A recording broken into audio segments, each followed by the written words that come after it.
কি হয়েছে তোমার? আমার কিছু ভালো লাগছে। কদিন তাহলে যাও, বাবার বাড়ি দিয়ে ঘুরে আসো একটু। ঠিক বলছো, যাবো তাহলে। হ্যাঁ যাও না, যাও, কোনো অসুবিধা নেই। পার্টি হবে, শুধু পার্টি, জাস্ট চিল চিল, জাস্ট চিল। আমি তো যাবই, আমি গেলে এখন তুমি বাঁচো। হ্যাঁ, আমি তো এখন পুরোনো হয়ে গেছি, তাই না? মানে মানে আমি আমি আ- আ- আ- আমি কখন এসব বললাম? আমি আমি কখন বললাম? আমাকে তো এখন আর প্রয়োজন নেই, প্রয়োজন ফুরিয়ে গেছে। না না, কি কি বলছো এসব? আমি গেলেই তো ওই মাতালগুলোর সঙ্গে স্বাধীনভাবে বেরোতে পারো। আমি কিছু বুঝি না। না, তুমি বলে কি করে বুঝলে? হ্যাঁ?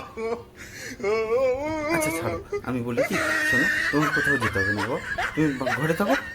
তুমি, আমি কি করলে বলো তোমার মন ভালো হবে? আমি আমি সেটাই করবো, আমি সেটাই করবো। আমার কোনো অসুবিধা নেই, কোনো অসুবিধা নেই আমার। আমার কিছু লাগবে না, আমার যা দরকার ছিল সব হয়ে গেছে, আর কিছু লাগবে না। এখন যাও, আমার মন ভালো হয়ে গেছে, ঠিক আছে? মানে তুমি তাহলে এতক্ষণ ঝগড়া করার জন্য এরকম করছিলা? তোমার যা মনে হয়।